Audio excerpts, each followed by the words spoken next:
इसके अलावा भी जैसे दूसरी चीज़ कुछ तो मान लो एक साधारण भाषा में भी हम समझे कि मिट्टी का कटाव, हमारे यहाँ पेड़ पौधे हैं, हमारे यहाँ ये जो पहाड़ियाँ बनी हुई हैं, ये मिट्टी के कटाव को भी रोकती हैं। जो जल प्रबंधन है, जो जल संसाधन है, ये उसके स्रोत हमारे इनमें बहुत झील, जैसे माउंट आबू में नक्की झील है, या इधर अलवर में शीली शेड है, तो वो सब इनसे निकली हुई है झील है। बल्कि जो अलवर की झील है शीली शेड, वो तो रामसर साइट है।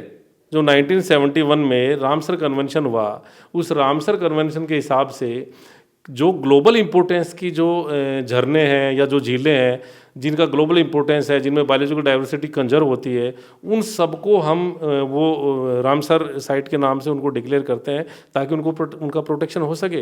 तो हमारी इन पहाड़ियों से कई ऐसी झीलें, कई ऐसे जल के स्रोत हैं, जैसे मैंने सिली शेड का कहा, वो तो रामसर साइट है। अगर इनको नुकसान हुआ तो ये सब कुछ समाप्त हो जाएगा। हमारे यहाँ पे आपको भी ध्यान होगा, सरिस्का टाइगर रिजर्व है, इन्हीं पहाड़ियों में है। रणथंभौर नेशनल पार्क है, इन्हीं पहाड़ियों में है।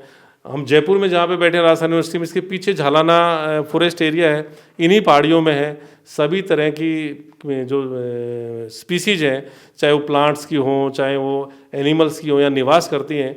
और इन प्रजातियों का एक एनवायरनमेंट का विद्यार्थी होने के नाते, एक एनवायरनमेंट का या साइंस का विद्यार्थी होने के नाते मैं इस चीज़ को समझता हूँ कि ये सब पेड़ पौधे, सब जीव जंतु हमारे फूड चेन से, खाद्य श्रृंखला से जुड़े हुए हैं। अगर हम इनको नुकसान पहुंचाएंगे या कोई एक लेवल पे डिस्टर्बेंस होगा तो दूसरा लेवल पे भी डिस्टर्बेंस हो जाएगा, और जिससे पूरा इकोलॉजिकल बैलेंस है वो ख़त्म होने के कगार पे आ जाएगा। तो इसकी बहुत ज़्यादा इंपॉर्टेंस है, इस पर हमें बहुत अच्छे से, बहुत विचार करके कोई निर्णय करना चाहिए।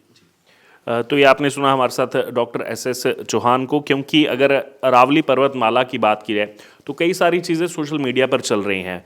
तमाम जो राजनीतिक पार्टियां हैं वो अपने हिसाब से इस मुद्दे पर बात कर रही हैं, लेकिन एक्चुअल अरावली जो कहा जाता है 250 करोड़ साल पुरानी है, किस तरीके से वो जीवन माला उसको कहा जाता है यहाँ पर, और क्या क्या उसकी खूबियाँ हैं, कितने उसमें खनिज पदार्थ हैं, और कितनी वो इम्पोर्टेंस रखती है केवल राजस्थान के लिए ही नहीं बल्कि अगर बात की जाए पूरे भारतवर्ष के लिए कितनी वो इम्पोर्टेंट है। इसलिए जो है इस मुद्दे पर चर्चा करने के लिए जो है हम आ पहुँचे राजस्थान विश्वविद्यालय, और एनवायरमेंटल स्टडीज़ के डायरेक्टर डॉक्टर एस चौहान जो कि एक्सपर्टीज़ हैं इसमें, उनसे हमने चर्चा की। अब आपने भी पूरी चर्चा यहाँ पर सुनी है, कितनी इंपॉर्टेंट है अरावली हमारे लिए। अब आपकी इस पूरी चर्चा से जो राय हो आप ज़रूर हमारे साथ कमेंट बॉक्स में शेयर करें। बने रहें तमाम अपडेट्स के लिए द डिजिटल रिपोर्टर के साथ।